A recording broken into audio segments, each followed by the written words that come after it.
Hey, hello everyone, this is Ganesh and you are watching HD classes। दोस्तों, आज के इस लेक्चर में हम लोग क्या करने वाले हैं? आज के इस लेक्चर में हम लोग ऐसे 501 जो हमारा टॉपिक चल रहा था, ऐसे 501 उसका पार्ट 2 करने वाले हैं। भैया पार्ट 1 में आपने क्या बताया था? जाहिर सा बात है, पार्ट 1 में तो मैंने सबसे पहले तो आपको बेसिक्स ही बताया होगा एंड साथ ही साथ मैंने आपको ये भी बताया था कि ऐसे 501 जो है बेसिकली 3 चीज़ों के बारे में बात करता है।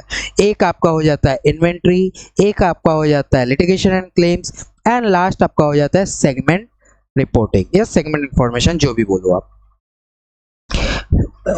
पार्ट 1 में हम लोगों ने इन्वेंट्री को जो है अच्छे तरह से सुपर फास्ट तरीके से, ठीक है, और एकदम डिटेल तरीके से कंप्लीट कर लिया था। आज का जो हमारा वीडियो होगा उसमें हम लोग लिटिगेशंस एंड क्लेम्स को एकदम सुपर अच्छे तरह से कंप्लीट कर लेंगे। भैया सुपर अच्छे तरह से मतलब क्या हो गया? डिटेल्ड अंडरस्टैंडिंग करेंगे हम लोग, ठीक है, डिटेल्ड अंडरस्टैंडिंग। याद रखना लिटिगेशन एंड क्लेम्स में, ठीक है भैया, लिटिगेशन एंड क्लेम्स क्या हो गया? देखो माइट भी दो पॉसिबिलिटी हो गया, या तो अपने जो एंटिटी है उसको कहीं से पैसा मिलेगा, ठीक है, आपने एंटिटी ने किसी के ऊपर केस किया होगा, ठीक है, तो या तो उसको पैसा मिलेगा एंटिटी को, या फिर क्या होगा, एंटिटी को पैसा देना पड़ेगा। केस जो है वो दोनों तरफ से हो सकते हैं, या तो एंटिटी खुद करे या तो जो थर्ड पार्टी है वो करे केस, ठीक है। विन विन केस में क्या होगा? अगर एंटिटी का विन विन केस होगा तो उसको पैसा मिलेगा, और अगर एंटिटी का लूजिंग केस रहेगा तो उसको पैसा देना पड़ेगा। फाइनेंशियल स्टेटमेंट में इसका इम्पैक्ट क्या पड़ेगा, बस अपने को ये चीज़ देखना है। आपको पता है ना, AS29 आपका AS4 जो भी मैं आपको दिखा रहा हूँ, ये देखो, आपका अकाउंटिंग स्टैंडर्ड 29 जो हो गया, आपका अकाउंटिंग स्टैंडर्ड 4 जो हो गया, आपको ये सारा प्रोविजंस वगैरह के बारे में आपको पढ़ना पड़ता है, ठीक है। अकाउंटिंग स्टैंडर्ड 29 आपको बेसिकली क्या बात करता है? अब देखो, आपका जो अकाउंट्स का फैकल्टी है वो आपको इसके बारे में बहुत अच्छे से बता पाएंगे, बट एक जस्ट ओवरव्यू मैं आपको देता हूँ कि वहां पर आपको क्या क्या बनाना पड़ता है। प्रोविजंस, ठीक है, कौन सा ऐसा कंडीशंस होगा फुलफिल जिससे हम लोग क्या बनाते हैं, प्रोविजंस बना पाएंगे।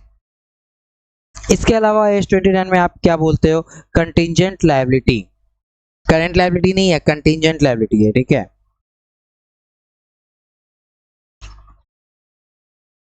कंटिजेंट आपका लायबिलिटी, कौन सा ऐसा, ठीक है, लायबिलिटी है, मतलब कौन सा ऐसा लायबिलिटी है जिसको मैं कंटिजेंट लायबिलिटी बोलूंगा। और अगर मैं कंटिजेंट लायबिलिटी उसको बोल रहा हूँ तो उसको उसका ट्रीटमेंट क्या होगा, कहाँ कहाँ मैं उसको दिखाऊंगा। करेंट एसेट्स, ठीक है, जनरली यहाँ पर करेंट एसेट्स के बारे में बात नहीं करते हैं, सॉरी कंटिजेंट एसेट्स के बारे में बात नहीं करते हैं, बट ठीक है, एक मिनट के लिए बोल देते हैं ना, समझ में आया? तो बेसिकली ये जो लिटिगेशन एंड क्लेम है, ये आपका बोलता है कि प्रोविजंस आपने ठीक तरीका से बनाया है कि नहीं, जो वहां पर कंडीशंस फुलफिल होने चाहिए थे, क्या आपने उन सभी कंडीशंस के बेसिस में प्रोविजंस बनाया है कि नहीं। AS29 AS4 आपको ये सब चीज़ के बारे में बताता है बहुत अच्छे तरह से, समझ में आया आप लोगों को? तो यहाँ पर सेम चीज है। तो एज एन ऑडिटर हमारा रिस्पॉन्सिबिलिटी क्या होगा भैया? एज एन ऑडिटर हमारा बड़ा सिंपल सा रिस्पॉन्सिबिलिटी होगा कि हम लोग को लिटिगेशंस एंड क्लेम्स का क्या चेक करना है, हम लोग को कंप्लीटनेस चेक करना है। क्या चेक करना है? कंप्लीटनेस चेक करना है। मेरे को लिटिगेशंस एंड क्लेम्स का कंप्लीटनेस चेक करना है, ठीक है। कंप्लीटनेस का मतलब क्या हो गया भैया? आओ बताते हैं, ठीक है। कोई भी आपसे पूछे as an auditor what is your objective, ठीक है, regarding to litigation and claims, आप एक ही बात बोलोगे, अपने को कंप्लीटनेस चेक करना है। आपने को क्या चेक करना है? कंप्लीटनेस चेक करना है। एक और बात मैं आपको बताता हूँ, सिर्फ कंप्लीटनेस चेक करने से नहीं होगा, आपको ये सब चीज़ भी देखना है कि क्या खर्चा लगने वाला है लिटिगेशन एंड क्लेम्स में, because you are an auditor of financial statement. आप जरा ध्यान से बात समझो, आप कंपनी के लॉयर नहीं हो, आप कंपनी के लीगल एडवाइजर्स नहीं हो, आप कंपनी का सिर्फ ऑडिट करने जा रहे हो। You are an auditor, that's it. And auditor के स्कोप्स में जो जो भी चीज आते हैं ना, उनके काम के स्कोप में, मतलब आपको जो जो काम बताया गया है जस्ट आपको उतना ही करना है, उससे ज्यादा करने नहीं जाना है, या उसके आगे करोगे तो वहां पर फिर आपका ठीक है, कॉम्प्रोमाइज, ठीक है, आपका इंडिपेंडेंसी कॉम्प्रोमाइज होने का बात आ जाएगा, याद रखना, समझा कि नहीं? आपका इंडिपेंडेंसी कॉम्प्रोमाइज होने का बात आ जाएगा। तो आपको अपना इंडिपेंडेंसी कॉम्प्रोमाइज नहीं करना है। आपको क्या करना है, जो आपके स्कोप में आपको आईसीआई बताती है, आपको उसके हिसाब से ऑडिट परफॉर्म करना है। आपको समझ में आया? हाँ भैया, जितना पॉइंट्स मैं बता रहा हूँ बस आपको ये चीज चेक करना है और इसी पॉइंट्स को याद रखना है। पहले मैंने क्या बोला, कंप्लीटनेस आपको चेक करना है लिटिगेशन एंड क्लेम्स में। दूसरा मैंने क्या बोला आपको, एक्सपेंसेस, लीगल एक्सपेंसेस जो होते हैं ना वो आपको चेक करना है, उसमें लीगल एक्सपेंसेस कुछ है कि नहीं खर्चे का। भैया पास्ट लीगल एक्सपेंसेस क्या, हाँ, जो लीगल एक्सपेंसेस इनकर्ड हो चुका है, पेमेंट हुआ है नहीं हुआ है डजंट मैटर, इनकर्ड हो चुका है, उससे क्या पता चलेगा फ्यूचर में कुछ हो रहा है कि नहीं और लीगल एक्सपेंस, फ्यूचर में कुछ और लीगल एक्सपेंस हो रहा है कि नहीं, उससे आपको ये चीज पता चल जाएगा। समझ में आया? उससे आपको ये सारा चीज पता चल जाएगा। इसके अलावा मेरे को बताइए भैया और क्या क्या चीज चेक कर सकते हैं। मिनट्स ऑफ द मीटिंग को चेक कर सकते हैं, MOM, minutes of the meeting. आप लॉ में इसके बारे में बहुत अच्छे तरह से पढ़ोगे, ठीक है, चैप्टर 7 में। मिनट्स ऑफ द मीटिंग में क्या चीज रिकॉर्ड किया जाता है भैया, मिनट्स ऑफ द मीटिंग में अगर मान लो बोर्ड रिपोर्ट है तो ठीक है, अगर मान लो बोर्ड ऑफ डायरेक्टर्स का मीटिंग है तो उसका भी एक मिनट्स ऑफ द मीटिंग बनता है, एंड अगर आपका शेयर होल्डर्स का मीटिंग है तो उसका भी एक मिनट्स ऑफ द मीटिंग बनता है। आपको ये सारा चीज क्या है वहां पर चेक करना होगा। इसके अलावा आपको इंक्वायरी ऑफ मैनेजमेंट भी करना है। इंक्वायरी रिगार्डिंग टू विच भैया, किस चीज के लिए हम लोग इंक्वायरी करेंगे ये बताइए आप मेरे को। अपने लोग इंक्वायरी करेंगे, ठीक है, रिगार्डिंग टू विच बताइए मेरे को क्या इंक्वायरी करेंगे। तो आप जाकर, इंक्वायरी का मतलब क्या होता है भैया पहले ये बताइए। इंक्वायरी का मतलब होता है सीकिंग इन्फॉर्मेशन, आपको इन्फॉर्मेशन चाहिए। अच्छा एक बात बताइए ना भैया, सीकिंग इन्फॉर्मेशन, मेरे को इन्फॉर्मेशन चाहिए ना, हाँ, तो कैसे इंसान से मैं इन्फॉर्मेशन लूँ, कैसे इंसान से मैं इन्फॉर्मेशन लूँ, जिसको इस पर्टिकुलर मैटर के बारे में पता हो उससे, या जिसको नहीं पता है उससे लो। जाहिर सा बात है, जिसको पता होगा उससे लोगे। अब मैं तुमको एक एंटिटी के बारे में बताता हूँ, ठीक है। एंटिटी में क्या होता है, एक इंटरनल, ठीक है, इन हाउस लीगल काउंसिल होता है, एक एक्सटर्नल काउंसिल होता है। इन हाउस लीगल काउंसिल क्या होता है मैं तुमको बताता हूँ। एंटिटी में हर बार क्या होता है ना, किसी भी कंपनी में कुछ ना कुछ कोर्ट कचहरी का लफड़ा चलते रहता है, कुछ ना कुछ कोर्ट कचहरी का जो लफड़ा है वो चलते रहता है। सो इस चीज के लिए हर एक बड़ा बड़ा कंपनी क्या करता है, अपना एक डिवीजन बैठाती है, और इस डिवीजन में क्या करती है, बोलती है कि ये पर्टिकुलर डिवीजन जो है ना वो कोर्ट कचहरी के लिए है। वो किस चीज के लिए, कोर्ट कचहरी के लिए। समझ में आ रहा है ना मेरा बात, समझो थोड़ा सा। क्यों? क्योंकि कोई भी अगर मान लो लीगल मैटर आया तो ये कौन डिसाइड करेगा, वो पर्टिकुलर डिवीजन ही डिसाइड करेगा, ठीक है, पहला बात। दूसरा बात भैया, ये तो हो गया आपका इंटरनल लीगल काउंसिल, ठीक है। एक होता है आपका एक्सटर्नल लीगल काउंसिल, वो क्या होता है, कुछ नहीं, जो आपका बाहर केस लड़ता है आपके लिए, जो आपका बाहर से आपके लिए केस लड़ता है, वो आपका हो गया एक्सटर्नल लीगल काउंसिल। समझ में आया आपको मेरा बात? इंटरनल लीगल काउंसिल अभी भी नहीं समझा भैया। एक और बात बताओ ना, इंटरनल ऑडिटर समझते हो? ऑडिटर का मतलब क्या होता है? ऑडिटर का मतलब होता है कि कोई भी मैटर हुआ है ना, ठीक है, अपने को लगता है कि यार कोई भी चीज गलत है, नहीं समझा अभी भी, मैं तुमको समझाता हूँ ध्यान से, प्लीज एक बार ध्यान से समझना, ठीक है। ऑडिटर का मतलब क्या हो गया, हम स्टैट्यूटरी ऑडिटर का बात कर रहे हैं, ठीक है। ऑडिटर का बड़ा सिंपल सा मतलब है कि भैया एक आदमी आएगा साल के अंत में, वो आके हमारा चेक करेगा, और वो इंडिपेंडेंट आदमी होगा, ठीक है, वो चेक करेगा और वो एक रिपोर्ट इशू करेगा जिसके बेसिस पे कंपनी जो है आगे सरवाइव करेगी। कंपनी को लोन मिलेगा कि नहीं मिलेगा, कंपनी का मार्केट में गुडविल कैसा होगा, कंपनी किस तरह से परफॉर्म कर पा रही है, ये सारा चीज जो है वो रिपोर्ट में लिखा होगा, ठीक है, तो वो रिपोर्ट बहुत इंपॉर्टेंट है। तो आपको क्या लगता है ये रिपोर्ट ऐसे ही बना देंगे क्या? नहीं, इसके लिए अपने को कुछ ना कुछ तो करना होगा ना। हाँ, तो पहले क्यों ना कुछ ऑडिटर को अपॉइंट करे जो कंपनी के अंदर से पहले वो पर्टिकुलर चीज को चेक कर ले कि ये पर्टिकुलर चीज सही है कि नहीं, क्योंकि इतना बड़ा रिपोर्ट अपने को इंडिपेंडेंट ऑडिटर का मिलने वाला है। तो कुछ ऐसा ही ऑडिटर टाइप का बंदा जो है अपॉइंट करे, अब वो कंपनी को पहले चेक कर ले, और वो जो है इंडिपेंडेंट ना हो, कंपनी के ऊपर डिपेंडेंट हो। ठीक है, तो वो जब चेक कर लेगा उसके बाद जब एक्सटर्नल ऑडिटर आके जो चेक करेगा, यानी कि स्टैट्यूटरी ऑडिटर आके चेक करेगा, तो अपने को ऑलमोस्ट सारा चीज सही मिलेगा। हाँ या ना? तो ये क्या कुछ गलत बात है क्या? नहीं। तो सेम टू सेम यहाँ पर भी लॉ भी बोलता है, लॉ में भी सेम चीज चलता है कि बाहर से कोई आके अगर अपने को चेक कर रहा है, इससे पहले हम लोग खुद का एक ग्रुप बना ले और वो चेक करवा ले अपने कंपनी में क्या क्या प्रॉब्लम हो रहा है। समझा? तो उसको हम लोग क्या बोलते हैं? In house legal council. समझ में आया? Very good. अब तुम लोग को अगर इन हाउस लीगल काउंसिल का मतलब समझ में आ गया ना, तो जाहिर सा बात है आप उससे क्या करो? इंक्वायरी करो, क्योंकि ये लोग नॉलेजेबल बंदा है। इन लोगों से अगर तुम पूछेगा तो तुमको ये लोग बता पाएगा। भैया अगर मान लो ये लोग से नहीं पूछे, किसी और से पूछ रहे हैं, तो आपको चेक करना होगा क्या वो नॉलेजेबल है या नहीं है। अगर नॉलेजेबल नहीं है तो कोई फायदा नहीं है वो पूछ के। ठीक है, लिटिगेशन एंड क्लेम्स जो होता है वो मटेरियल, ठीक है, इफेक्ट ऑन फाइनेंशियल स्टेटमेंट में डालता है। क्योंकि आपका जो क्लेम या लिटिगेशन लगता है ना, 5 रुपया 10 रुपया के लिए नहीं लगता है, जाहिर सा बात है। क्योंकि 5 रुपया 10 रुपया का अगर मान लो आपको पेमेंट करना है, ठीक है, तो उसके लिए आप उतना कोर्ट कचहरी का झंझट नहीं करते हो। आप बोलते हो ठीक है यार पेमेंट कर, बात खत्म कर। लेकिन अगर मान लो कि पेमेंट हो रहा है तो 5,000 करोड़ 10,000 करोड़ का पेमेंट होगा, या अरबों में जा सकता है पेमेंट। समझा कि नहीं?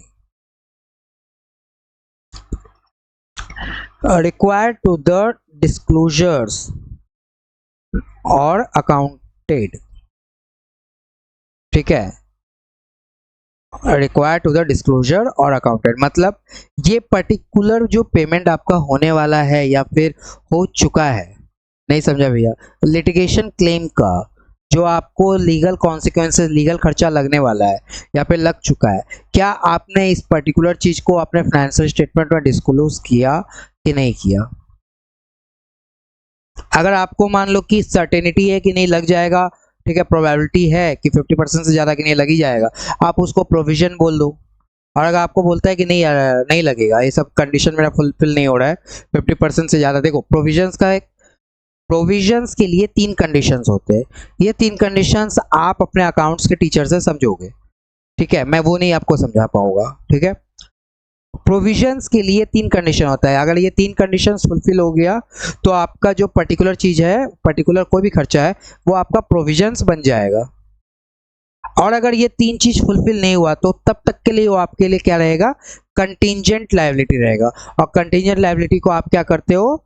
डिस्क्लोज करते हो नीचे में। नीचे में आप जो है उसको डिस्क्लोज करते हैं। नीचे मतलब भैया डिस्क्लोजर्स यार, डिस्क्लोजर्स। ये देखो एक एग्जांपल्स दिया हुआ है, ठीक है, प्लीज आप लोग ये एग्जांपल्स को पढ़ना, ठीक है।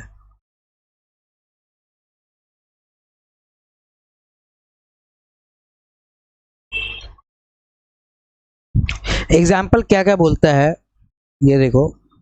एग्जाम्पल बड़ा सिंपल सा बात बोलता है, using the information of the obtained through rap carried out the part of determining, obtaining an understanding of an entity and its environment to assist the auditor to become aware of litigation and claims that involves the entity। छोड़ो, पढ़ना है पढ़ो नहीं तो छोड़ दो।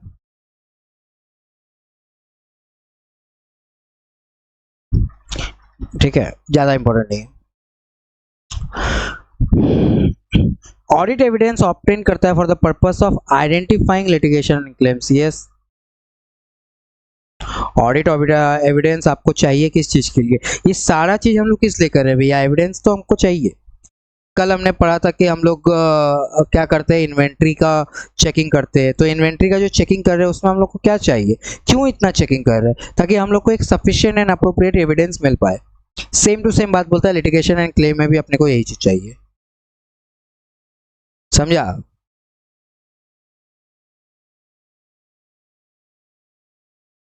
अपने को वैल्यूएशंस भी चेक करना होता है, मेजरमेंट करना पड़ता है रिगार्डिंग लिटिगेशंस एंड क्लेम। जो भी लिटिगेशन एंड क्लेम्स है उसका कितना अमाउंट का लिटिगेशन एंड क्लेम होगा, ठीक है, मैक्सिमम कितना पॉसिबिलिटीज है, ठीक है, एंड वैल्यूज क्या है, ये सारा चीज अपने को क्या करना पड़ता है, चेक करना पड़ता है। समझा कि नहीं? अब आता है हम लोग का SA 504 के बारे में। भैया 540 लिखा हुआ है, हाँ भाई SA 540 लिखा हुआ है, तो क्या ये वाला हम लोग का है क्या सिलेबस में? नहीं है, जस्ट इसका एक ओवरव्यू है, एक बात बस यहाँ पर बता दिया गया। CA फाइनल में आप इसके बारे में अच्छे से पढ़ोगे, ठीक है। Establish a requirement and provides the guidance, ठीक है, ये क्या करता है, कुछ गाइडेंस प्रोवाइड करता है तो the auditor consider what litigation and claim जो है रिक्वायर्ड अकाउंटिंग एस्टीमेट और related disclosures in the financial statement. कुछ गाइडेंस प्रोवाइड करता है ऑडिटर को, जिससे वो क्या कर सकता है, कंसीडर कर सकता है लिटिगेशन एंड क्लेम्स कितना बन सकता है, ठीक है, उसके लिए क्या करता है, वो गाइडेंस कुछ प्रोवाइड करता है। समझ में आया कि नहीं मेरा बात? हाँ या ना? Very good. 540 भैया उसका रेफरेंस देना जरूरी है क्या? नहीं, जितना मैं बता रहा हूँ बस उतना आपको याद रखना है, बाकी कुछ याद नहीं रखने का है। अच्छा भैया, इंटरनल लीगल काउंसिल से पूछना तो इजी है। इंटरनल मैंने अभी बताया था ना आपको, इंक्वायरी करना है इंटरनल लीगल काउंसिल से, हाँ वो पूछना तो बड़ा आसान है, क्या है कि घर की मुर्गी दाल बराबर। तो मेरे को एक बात बताइए भैया, बाहर का मुर्गा भी क्या दाल बराबर होता है क्या? तुम ही बताओ मेरे को, बाहर का मुर्गा क्या दाल बराबर होता है क्या? नहीं, बाहर का मुर्गा कभी दाल बराबर नहीं होता, ठीक है। तो अपने को ठीक है पूछना पड़ेगा, लेकिन भैया पूछने का तो काम है ऑडिटर का, ऑडिटर तो पूछेगा, हाँ ऑडिटर पक्का पूछेगा। तो ऑडिटर किससे पूछेगा? एक्सटर्नल लीगल काउंसिल से आप पूछेगा auditor. If the auditor assess a risk of material mistake, और ये क्यों पूछ रहा है? क्योंकि उसको पता करना है क्या एक्चुअली में हो रहा है, risk of material miss statement कितना है रिगार्डिंग लिटिगेशन एंड क्लेम्स, और उसके लिए वो एक्सटर्नल लीगल काउंसिल से पूछेगा, बाहर का आदमी से पूछेगा। अच्छा, क्योंकि देखो मैं फिर से एक ही बात बोलता हूँ तुम लोगों को, ऐसे 200 को याद करो। ऐसे 200 में तुमने क्या पढ़ा था, अपने को क्या करना है, अपने को क्या चाहिए, रिस्क ऑफ मटेरियल मिसस्टेटमेंट कितना है ऑडिट में, ठीक है, एंड साथ ही साथ एफआरएफ जो है वो एप्लीकेबल एफआरएफ जो है वो कंप्लाइट करता है कि नहीं आपका फाइनेंशियल स्टेटमेंट, एंड ये इन दोनों चीजों को क्या आपने कम्युनिकेट किया है कि नहीं, जिसको भी कम्युनिकेट करना है किया है कि नहीं। अगर ये तीन चीज आप कर रहे हो तो इसका बड़ा सिंपल सा मतलब है आपका ऑब्जेक्टिव पूरा हो रहा है। तो लिटिगेशन एंड क्लेम्स में भी यही चीज बता रहा है वो लोग कि आपको रिस्क ऑफ मटेरियल मिसस्टेटमेंट पता करना है, लिस्ट मतलब रिस्क ऑफ मटेरियल मिसस्टेटमेंट कितना हो सकता है ऑडिट में, वो पता करना है। उसके लिए आप क्या करोगे, एक्सटर्नल लीगल काउंसिल से पूछोगे। देखो audit is not that tough, audit is very easy subject according to me. Reason क्या है भैया, बड़ा सिंपल सा रीजन है कि ऑडिट में एक्चुअली में जब तक आप लिंकेज लेके नहीं पढ़ोगे ना तो ये नहीं चलेगा। देखो अपने लोग ऑडिट जो पढ़ते हैं ना वो किसके हिसाब से पढ़ते हैं, स्टैंडर्ड्स ऑन ऑडिट के हिसाब से। हम लोग को कोई दिमाग लगाने की जरूरत नहीं है, वहां पर सब कुछ लिखा हुआ है। तुम लोग इन फ्यूचर सीए जब बनोगे तो उस टाइम में तुम दिमाग लगाना अपना, ठीक है, कभी काउंसिल मेंबर बन जाओगे तो दिमाग लगाना अपना, लेकिन अभी तो दिमाग लगाने की जरूरत नहीं है, अभी तो जो लिखा है उसको बस पढ़ना है। और लिखा किस वे में है, पूरा ऑडिट का बुक जो है, सीए इंटर रिलेटेड मैं बात कर रहा हूँ सिर्फ, अभी किस वे में लिखा है तुम लोग ये समझो। बड़ा सिंपल सा वे में लिखा हुआ है, वहां पर बोलता है कि यार देखो हम लोग का 3 ऑब्जेक्टिव है, ओवरऑल ऑब्जेक्टिव, हम लोग को उसको पूरा करना है, और उसको पूरा करने के लिए हम लोग ये पर्टिकुलर चीजें कर रहे हैं। ऐसे 700 का जो सीरीज है ना, इसमें क्या है, सिर्फ रिपोर्टिंग है, रिपोर्ट करना है आपको। ऐसे 500 का सीरीज क्या है, एग्जीक्यूशन का सीरीज है, यहाँ पर आप सिर्फ एग्जीक्यूट करते हो, किस तरह से काम करना है आपको, गोइंग कंसर्न को लेके किस तरह से काम करना है, स्पेसिफिक मेजर्स क्या, देखो ऐसे 501, ठीक है, स्पेसिफिक कंसिडरेशन क्या है, सैम्पलिंग क्या है, एनालिटिकल प्रोसीजर्स क्या है, सारा जो है एग्जीक्यूशन बेसिस पे है। आप थोड़ा ये समझो, समझा कि नहीं, ये सारा क्या है, एग्जीक्यूशन बेसिस पे है। और आपको हर एक चैप्टर जब आप पढ़ोगे ना, आपको एक ही फीलिंग आएगा, भैया मैक्सिमम चैप्टर में तो एक ही बात बोला है, हाँ एक ही बात बोलेगा वो लोग, लेकिन उस कॉन्टेक्स्ट में बोलेगा। जैसे मैं तुमको बोलता हूँ रिस्क ऑफ मटेरियल मिसस्टेटमेंट, तुम लोगों को नहीं पता ये रिस्क ऑफ मटेरियल मिसस्टेटमेंट किस कॉन्टेक्स्ट में बात कर रहा है, तो तुमको ये सब चीज याद रखना होगा। रिस्क ऑफ मटेरियल मिसस्टेटमेंट क्या है, गोइंग कंसर्न को लेके, लिटिगेशन एंड क्लेम्स को लेके, स्टॉक को लेके, सेगमेंट इंफॉर्मेशंस को लेके, तो यही सारी चीज तो हम लोग हर बार पढ़ रहे हैं, हम लोग हर बार एक ही चीज को पढ़ रहे हैं, लेकिन उसका जो है रूप बदल जा रहा है और कुछ नहीं है। अच्छा भैया, मतलब हम लोग बार बार मतलब अलग अलग चीज नहीं पढ़े, नहीं, सिर्फ उसका जो है वह रूप बदल जा रहा है। और हर एक बार जब भी मैं तुम लोगों को कोई चीज पढ़ा रहा हूँ, एक ही एरा में लाके खड़ा कर दे रहा हूँ। देखो ऑडिटर का मेन ऑब्जेक्टिव ये है, उसको फुलफिल करने के लिए ये पर्टिकुलर चीज में काम कर रहा है, समझा कि नहीं। क्योंकि हम लोग ज्यादा चीज पढ़ नहीं सकते, क्योंकि ऑडिटर का जो स्कोप है ना रिलेटेड टू फाइनेंशियल स्टेटमेंट, उसके अकॉर्डिंग अपने को पढ़ना है।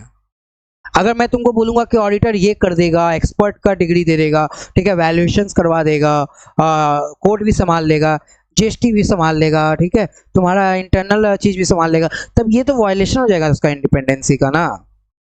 ये चीज समझो, जब आपका इंडिपेंडेंसी को लेके बात आता है ना, जब ये बात आता है कि आपको थोड़ा सा लिमिटेड रहना है, आपको इंडिपेंडेंट रहना है, तो आपको वही सारा चीज करना है जो आपको प्रिस्क्राइब किया गया।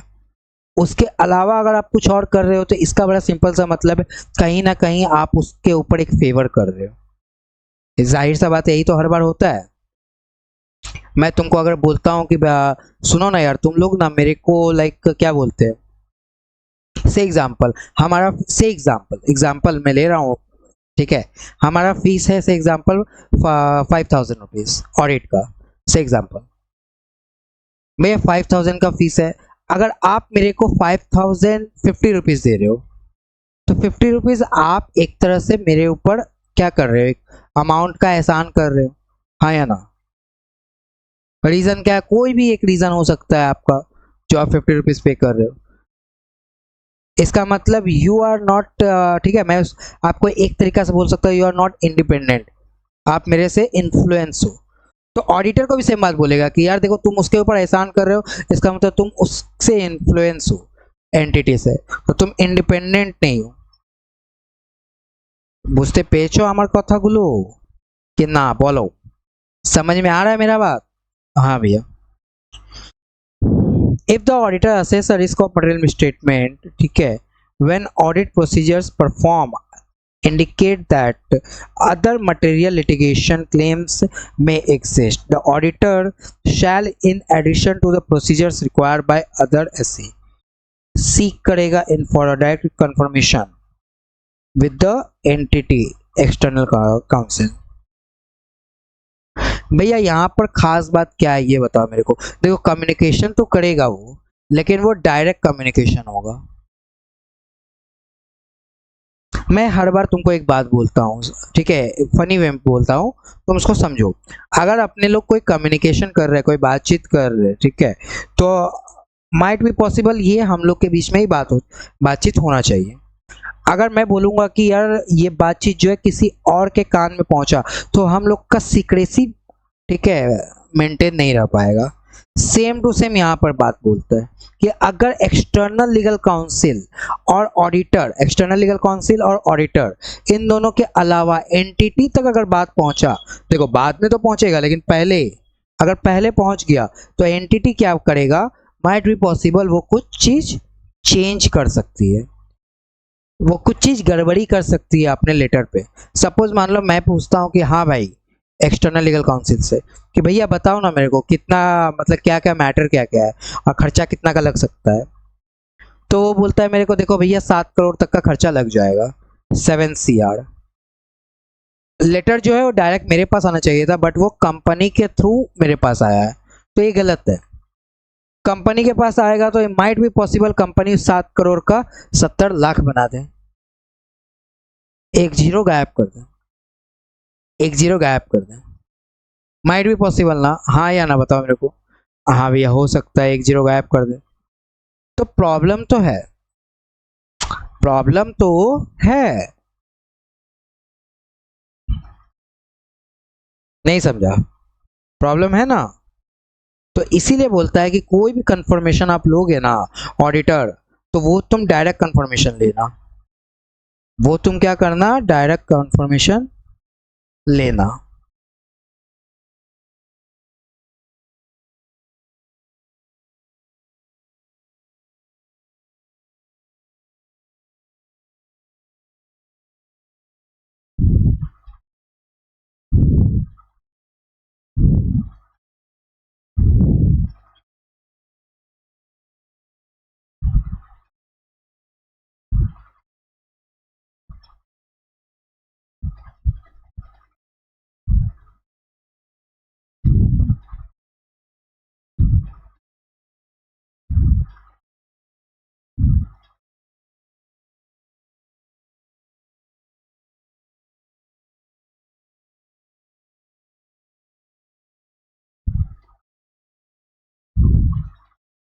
तुम इसको डायरेक्ट कंफर्मेशन लेना, कहीं से भी तुम कंफर्मेशन ले रहे हो तो। Auditor shall do so through the letter of. अच्छा, ऑडिटर ये काम कैसे कर सकता है ये बताओ, कैसे करेगा बताओ? लेटर के थ्रू कर सकता है। किसके थ्रू कर सकता है? लेटर के थ्रू कर सकता है। ये जो इंक्वायरी लेगा कैसे लेगा? लेटर के थ्रू ले सकता है। अगर लॉ एंड रेगुलेशन आपको प्रोहिबिट करता है बातचीत करने से, तो आप क्या करोगे? परफॉर्म करोगे अल्टरनेटिव ऑडिट प्रोसीजर्स। से एग्जांपल, कुछ ऐसा कोर्ट केस चल रहा है जिसमें, ठीक है, एक्सटर्नल लीगल काउंसिल की तरफ से भी एक प्रेशर है कि वो किसी को भी, किसी का मतलब किसी को भी, ठीक है, मैटर को जो है बता नहीं सकता क्या मैटर चल रहा है। ठीक है, ऑडिटर तक को नहीं बता सकता कि मैटर क्या चल रहा है। ठीक है, ऑफिशियली, ऑफिशियली नहीं बता सकता।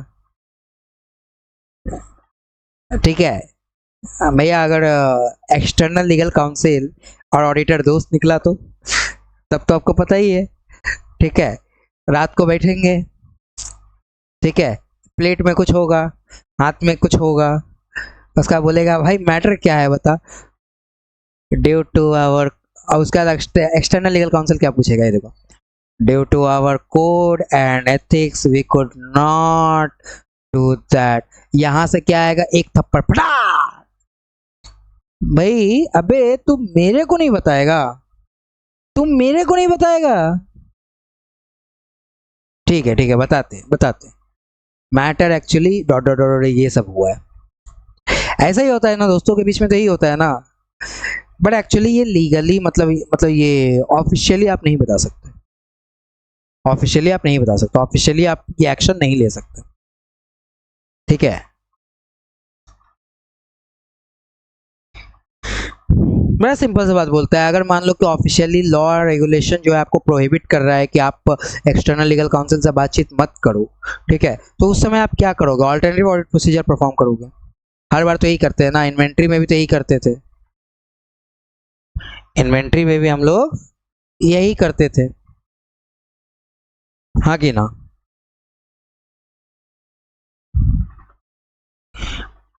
अब देखो यहाँ पर कुछ कुछ बात बोलता है।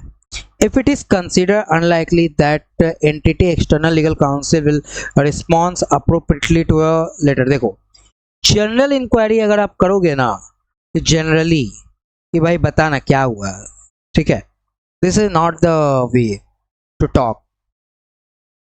जो प्रोफेशनल बॉडीज होते हैं, ठीक है, जो एक्सटर्नल लीगल काउंसिल होते हैं, उनके ऊपर कुछ कोड एंड एथिक्स लगता है। ठीक है, आप उसे जनरली कोई चीज़ नहीं पूछ सकते।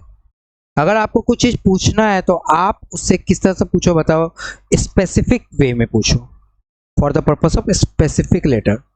स्पेसिफिक का मतलब क्या हो गया भैया, आपको आप ये नहीं पूछ सकते हाँ क्या क्या मैटर हुआ है, वो बोलता है why should I tell you, why should I tell you the matter about that, who are you. आप बोलोगे I am the auditor of XYZ company, then so what,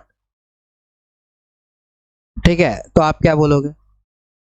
तो आप एज एन ऑडिटर, लेकिन आपको तो अपना काम पूरा करना ही है ऑडिटर, तो आप क्या करोगे, उसको बोलोगे यार देखो अपने को ये पर्टिकुलर, यार बोलोगे नहीं, sir please give me the response of this particular headings which I have to be drafted to you through a letter.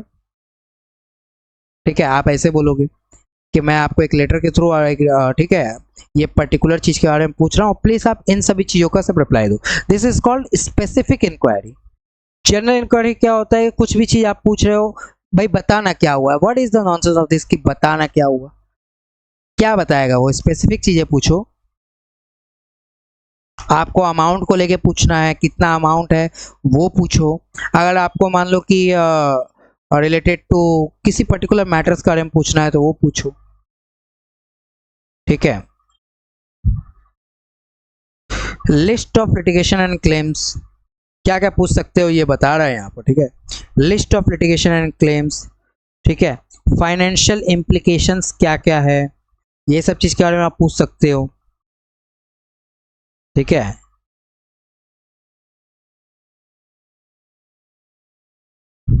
Financial implications क्या क्या है, ऑब्वियस सा बात है कॉस्ट भी इसमें रहेगा।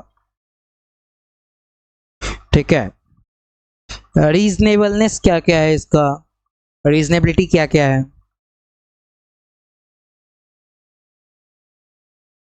क्या वो इनकम्प्लीट है या इनकरेक्ट है क्या।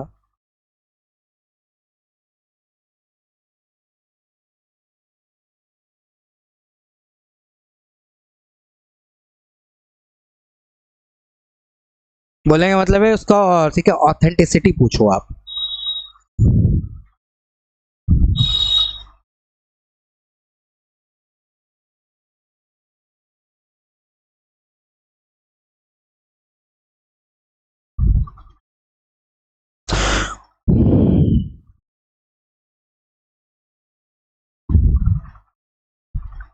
ठीक है, मैटर कैसा है, कॉम्प्लेक्स है क्या।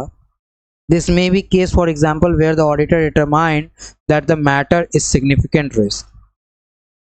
आप ये सारा चीज जो जान रहे हो एज एन ऑडिटर, ठीक है, आप ये सारा चीज जो जानना चाहते हो, तो आपको ये चीज भी पता करना पड़ेगा क्या जो भी मैटर को लेके आप इंक्वायरी वगैरह कर रहे हो, क्या वो सिग्निफिकेंट रिस्क परफॉर्म करता है कि नहीं,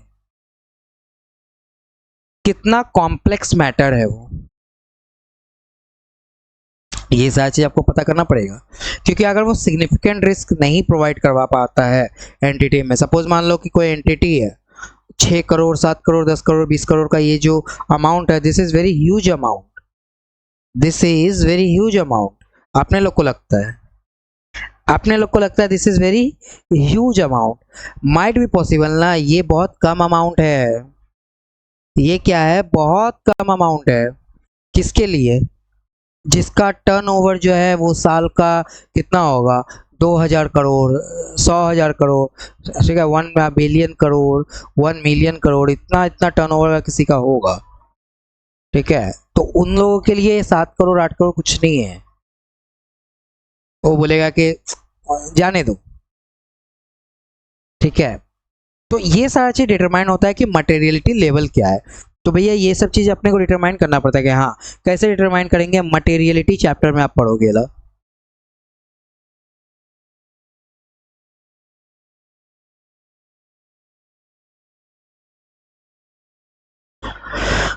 कौन सा चीज ऑडिटर के लिए इंपॉर्टेंट है, कौन सा इंपॉर्टेंट नहीं है, ये सारा चीज आप कहाँ पर पढ़ोगे, मटेरियलिटी चैप्टर में पढ़ोगे।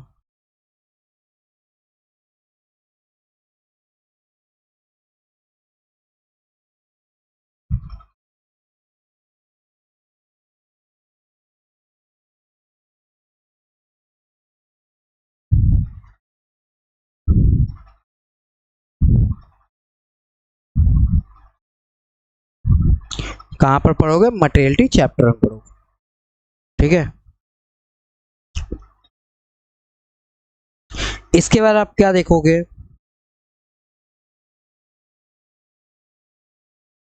ऑब्वियस सा बात है, आप जो भी, ठीक है, एक्सटर्नल लीगल काउंसिल के साथ मीटिंग करोगे ना, उसमें मैनेजमेंट का परमिशन तो होना ही चाहिए भैया। ये नहीं समझाओ मेरे को। देखो आगे जाके मैं तुम लोग को बताऊंगा, ठीक है। जैसे मान लो कि अभी लिटिगेशन एंड क्लेम चल रहा है, तो लिटिगेशन एंड क्लेम जब चल रहा है तो उसमें आप किससे पूछा पूछी कर रहे हो? लॉयर लोग से पूछा पूछी कर रहे हो, वेरी गुड भैया, लॉयर लोग से पूछा पूछी कर रहे हो। लेकिन सपोज मान लो कि अगर वो लिटिगेशन एंड क्लेम जो है, जो भी लिटिगेशन एंड क्लेम है, उसके अलावा और भी बहुत सारा मैटर हो सकता है। जैसे कि बैंक को लेके, बैंक का जो चेक है उसको लेके, या बैंक का बैलेंसेस को लेके हम बैंक से भी पूछ सकते हैं कोई चीज। डेटर्स या क्रेडिटर्स को लेके भी हम पूछ सकते हैं, हाँ कि ना। कोई अगर मान लो कि एसेट्स होल्डर है, मतलब किसी से हमने ये पर्टिकुलर एसेट्स खरीदा है, तो उसके प्रमोटर से भी, से एग्जांपल बिल्डिंग खरीदा है, तो बिल्डिंग के लिए प्रमोटर से भी पूछ सकते हैं। तो याद रखना, ये जितना लोगों से मैं पूछूंगा ना एज एन ऑडिटर, मैं पूछ रहा हूँ जाके, तो डायरेक्ट जाके नहीं बोलूंगा ओ भाई क्या हालचाल बता मेरे को ये पर्टिकुलर चीज के बारे में। वो बोलेगा भाई तू कौन? फिर मैं बोलूंगा कि अरे मैं इस कंपनी का ऑडिटर हूँ। आप अपना ऑडिटर लेटर का एंगेजमेंट लेटर वगैरह सब दिखा दो। फिर भी वो पूछेगा भाई तू कौन? तो बोला अरे भाई कान खराब है क्या, मैं इस कंपनी का ऑडिटर हूँ। फिर वो पूछेगा तो, बोलता है तो एज एन ऑडिटर मैं तेरे से पूछ रहा हूँ, तू मेरे को बता ये पर्टिकुलर क्यों। अरे भाई अजीब आदमी है, तू बता ना यार क्या प्रॉब्लम है देखो, ठीक है। देख कंपनी का खराब कर दूंगा मैं डेटा, ठीक है, कर दो। आप जरा मेरे को एक बात बताओ, वो ये वाला जो एटीट्यूड है वो क्यों कर रहा है? बड़ा सिंपल सा बात है, सीक्रेसी मेंटेन कर रहा है वो। अगर कंपनी खुद आके उसको बोले कि यार देखो वो हमारा ऑडिटर है, आप उसको बता सकते हो ये सारा चीज, ठीक है। अगर उसको ये परमिशन मिलता है कंपनी से, तो जाके वो मेरे को हर चीज बताएगा, अदरवाइज नहीं बताएगा। नहीं तो कल को तो कोई भी आके उससे पूछे कि भाई ये पर्टिकुलर मैटर के बारे में बताइए, पर्टिकुलर मैटर के बारे में बताओ, वो तो सबको बताता फिरेगा। ये गलत बात है ना, बताओ मेरे को, ये तो गलत बात है ना। तो कंपनी अगर खुद जाके उसको बोलती है कि यार देखो ये अपना ऑडिटर है, इससे तमीज से बात करने का, जो पूछे बताने का, तो जाके हम लोग क्या करेंगे, बताएंगे। तो जाके अपने लोग को डिटेल्स पता चलेगा, otherwise no details, otherwise no details. आपको समझ में आ रहा है मेरा बात? देखो मैं बहुत स्लो चल रहा हूँ, ठीक है। जनरली ये जो टॉपिक है अपने लोग बहुत जल्दी कंप्लीट कर लेते हैं, बट ठीक है, ड्यू टू सम रीजन आप लोग का, ठीक है, ऑडिट के प्रति अंडरस्टैंडिंग को मेरे को बढ़ाना है, दैट्स इट। आपको लर्न करना होगा मेरे साथ ये पूरा टॉपिक। और लर्न क्या करना है, स्टोरी की तरह बस याद रखो ना। किताब में जब आप देखोगे ना, मेरा ये जो बुक बना हुआ है, ये तुम्हारा चार्ट बुक जो बना हुआ है 150 पेजेस पे हम लोगों ने ऑडिट को कंप्लीट किया है। अगर आपको ये बुक चाहिए तो आप प्लीज नीचे जो नंबर लिखा हुआ आ रहा है ना, उसको आप रेफर करो। ये बुक में आप जब पढ़ोगे ना मेरे पढ़ाने के बाद, दिस इज माय गारंटी कि आपको याद होगा। अगर फिर भी याद नहीं होता है ना, just message me on this number और मेरे को बताओगे भैया आपका मेथड्स फालतू था, अपने को कुछ पल्ले नहीं पड़ा, याद भी नहीं हुआ, ठीक है। आप मेरे को बता देना। टाइम लो यार, टाइम लो, थोड़ा सा टाइम लो, चैप्टर समझ में आ जाएगा। टाइम नहीं है then it's not the fault of my, ठीक है, it's the fault of yours. Time लो आप, थोड़ा सा टाइम लो, चैप्टर समझिएगा। नहीं टाइम लोगे चैप्टर नहीं समझेगा।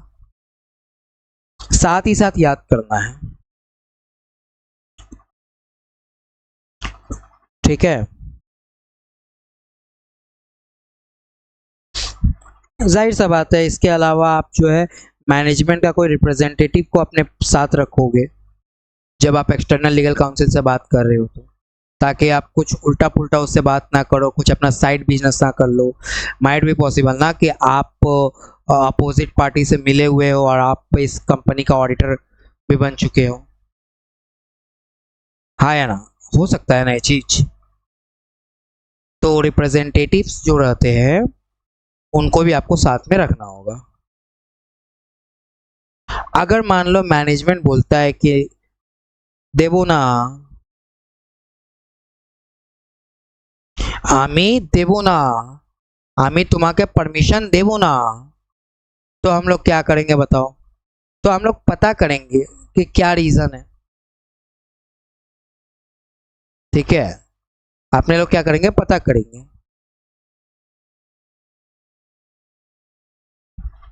या फिर या तो मैनेजमेंट अपने को बोलता है कि तो हमें तुम्हारे एक्सटर्नल काउंसिल दिए, मतलब हम तुमको एक्सटर्नल काउंसिल से मिलने नहीं देंगे। ठीक है, या फिर एक्सटर्नल काउंसिल अपने को बोलता है कि हम तुमको नहीं दे सकते, रिफ्यूज करता है कि ये पर्टिकुलर डेटा का जो आप मांग रहे हो ये हम नहीं दे सकते ड्यू टू एनी रीजन। अगर वो लॉ एंड रेगुलेशंस के अकॉर्डिंग वो रीजन बताता है तो हम लोगों ने पहले पढ़ा है। ठीक है, तो उसके हिसाब से हम लोग क्या करेंगे, ऑल्टरनेटिव ऑडिट प्रोसीजर परफॉर्म करेंगे। लेकिन कुछ और रीजन हो सकता है। ठीक है, लॉ एंड रेगुलेशन का सिर्फ रीजन नहीं होता है, कुछ और रीजन हो सकता है। तो उस केस में क्या करते हैं देखते हैं। भैया गेस करवाइए ना, क्या कर सकते हैं? ऑल्टरनेटिव ऑडिट प्रोसीजर परफॉर्म करवाएंगे, और क्या, ऑल्टरनेटिव ऑडिट प्रोसीजर परफॉर्म कराएंगे।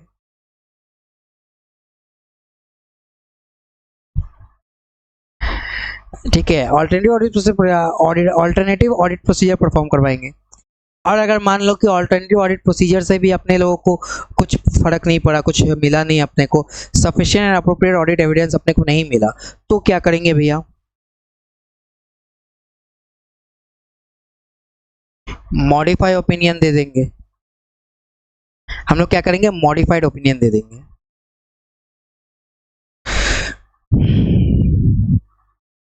मैंने आपको क्या क्या बताया है, ये बहुत लंबा एक्चुअली, पर्टिकुलर जो पोर्शन था बहुत लंबा था। ठीक है, बहुत डिटेल में मैंने बताया आपको, बहुत अच्छे से समझाया। एक बार थोड़ा सा सुन लो, चैप्टर खत्म करो। ठीक है, एक्सटर्नल लीगल। ठीक है, याद रखना आपके यहाँ पर दो तरह के लॉयर रहते हैं, एक आपका घर का लॉयर, एक आपका बाहर का लॉयर। घर का लॉयर कौन होता है, आपका इंटरनल लीगल काउंसिल। बाहर का लॉयर कौन होता है, आपका external legal counsel. As an auditor आपको हमेशा चेक करना होता है लिटिगेशन एंड क्लेम्स को लेके। लिटिगेशन एंड क्लेम्स को लेके उसका क्या चीज़ चेक करना पड़ता है, कंप्लीटनेस चेक करना पड़ता है, कंप्लीटनेस चेक करना पड़ता है। अगर मैं ध्यान से देखूं तो उसमें एक बात, शब्द तो हो गया कंप्लीटनेस, अब उसके डिटेल में थोड़ा जाते हैं कि क्या कंप्लीटनेस का मतलब, क्या चीज़ चेक करने बोल रहा है। सबसे पहले तो बोल रहा है कि आपको कि आप इंक्वायरी करो मैनेजमेंट से। अच्छा, मैनेजमेंट से इंक्वायरी करो, शब्द आता है हमारा इंक्वायरी। इंक्वायरी का मतलब क्या हो गया, seeking information from a knowledgeable person, चाहे वो एंटिटी के अंदर हो चाहे वो एंटिटी के बाहर का हो। ठीक है, related to that particular matters. ठीक है, तो एंटिटी का अंदर वाला आदमी कौन, इंटरनल लीगल काउंसिल, हम लोग उससे पूछेंगे। और हम लोग मिनट्स ऑफ द मीटिंग भी चेक करेंगे। ठीक है, मिनट्स ऑफ द मीटिंग भी चेक करेंगे। इसके अलावा हम लोग खर्चों का डिटेल्स भी देखेंगे कि क्या पिछला बार कुछ खर्चा उर्चा हुआ था क्या, एक्सटर्नल लीगल का एक्सपेंसेस हुआ था क्या, या फिर इस बार जो हो रहा है उसका प्रोविजंस किस तरह से आप लोग बना रहे हो, या कोई कंटीजेंट लायबिलिटी बन रहा है तो उसका क्या प्रॉपर प्रेजेंटेशन एंड डिस्क्लोजर क्या आप कर रहे हो कि नहीं कर रहे हो। इसके अलावा आप यहाँ पर ध्यान से देखो, 540 आपको कुछ गाइडेंस नोट प्रोवाइड करता है ऑडिटर को कि यार देखो तुम लीगल काउंसिल मतलब लिटिगेशन एंड क्लेम्स के लिए ये पर्टिकुलर चीज़ चेक कर सकते हो। जनरली हम लोग को ठीक है देखना क्या पड़ता है, वैल्यूएशंस चेक करना पड़ता है, मेजरमेंट चेक करना पड़ता है रिगार्डिंग लिटिगेशंस एंड क्लेम्स। इसके अलावा हम लोग को और क्या क्या चीज़ चेक करना पड़ता है, हम लोगों ने अंदर वाले आदमी से तो बात कर लिया, पता चल गया। अब अपने लोग बाहर वाले आदमी से बात करेंगे। बाहर वाला आदमी कौन है, एक्सटर्नल लीगल काउंसिल। उससे हम लोग क्या क्या पूछ सकते हैं, रिलेटेड टू इम्पॉर्टेंट मैटर्स, जैसे कि भैया बताइए अमाउंट कितना है, भैया बताइए कब ये चीज़ आपका यहाँ पर हुआ है, मतलब कब से ये पर्टिकुलर ठीक है पर्टिकुलर प्रोसीडिंग्स चलना चालू हुआ है, ये बताइए अपने को। ठीक है, हम लोग ये सारा चीज़ से पूछेंगे। और याद रखना, जब भी पूछेंगे तो डायरेक्ट कम्युनिकेशन होगा हमारा। What is the meaning of direct communication? यानी कि परमिशन तो ऑब्वियस सा बात है मैनेजमेंट देगा कि आप एक्सटर्नल ठीक है लीगल काउंसिल से पूछ सकते हो, लेकिन लेकिन लेकिन परमिशन देने के बावजूद भी एक्सटर्नल लीगल काउंसिल जब भी आपको कोई रिस्पांस करेगा तो मैनेजमेंट के थ्रू नहीं होके आएगा, वो आपको डायरेक्ट आएगा। आप कौन? ऑडिटर। आपको डायरेक्ट वो लेटर आएगा आपके यहाँ पर। ठीक है, auditor shall be through the letter of inquiry. ठीक है, याद रखना, अगर मान लो कि लॉ एंड रेगुलेशन प्रोहिबिट करता है एक्सटर्नल लीगल काउंसिल को कि हम ऑडिटर को कुछ ये पर्टिकुलर चीज़ नहीं बता सकते, या फिर एक्सटर्नल लीगल काउंसिल खुद से कोई पर्टिकुलर चीज़ आपको नहीं बताना चाहता है। रीज़न क्या हो सकता है भैया? रीज़न कुछ भी हो सकता है। मे भी उसका सीक्रेसी मेंटेन उन लोग को करना है, या फिर उनको ये बात का डर है कि हम कहीं किसी से मिले हुए ना हो, या फिर केस में इसका कोई गलत इम्पैक्ट ना पड़े। कुछ भी रीज़न हो सकता है। इन सभी चीज़ के कारण अगर वो अपने को नहीं बताता है, वो अपने को अगर नहीं बताता है तो हम क्या करेंगे? कुछ नहीं, हम लोग क्या करेंगे? ऑल्टरनेटिव ऑडिट प्रोसीजर्स परफॉर्म करेंगे। भैया सिर्फ क्या वही एक लौता है जो अपने को नहीं बता सकता है? माइट भी पॉसिबल कि मैनेजमेंट जो है वो अपने को रोकता है कि आप एक्सटर्नल लीगल काउंसिल से नहीं पूछोगे ये चीज, आप एक्सटर्नल लीगल काउंसिल से ये पर्टिकुलर चीज नहीं पूछोगे।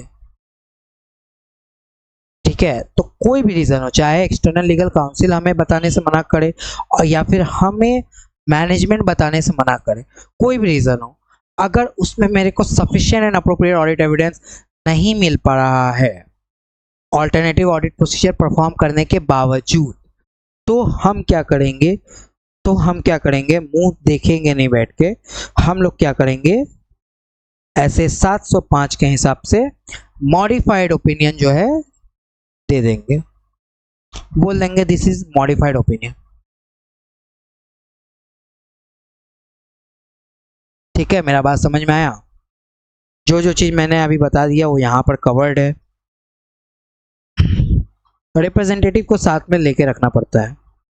ठीक है, याद रखना, इंपॉर्टेंट बात हम लोग का क्या याद रखना पड़ेगा लिटिगेशन एंड क्लेम्स को लेके, कि वो पर्टिकुलर लिटिगेशन एंड क्लेम्स जो है ना वो आपका सिग्निफिकेंट होना चाहिए और वो थोड़ा सा कॉम्प्लेक्स होना चाहिए।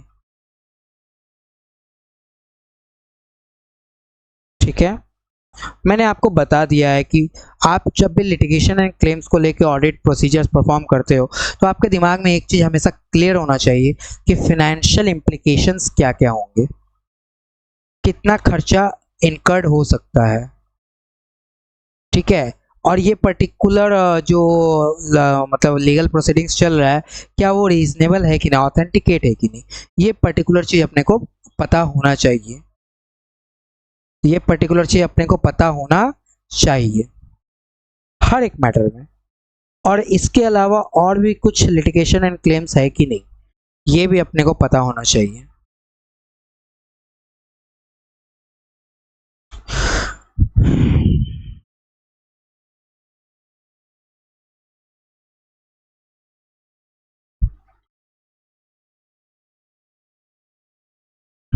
बस इतना ही दोस्तों, हमारा जो ऐसे 501 है इसका पार्ट 2 कंप्लीट हो गया लिटिगेशन एंड क्लेम्स को लेके। ठीक है, नेक्स्ट पार्ट में सेगमेंट इन्फॉर्मेशन कंप्लीट करेंगे, उसके बाद इस पर्टिकुलर टॉपिक पूरा खत्म हो जाएगा। मिलते हैं हमारे नेक्स्ट वीडियो में, तब तक के लिए keep learning, keep watching. Thank you very much friends, thank you very much.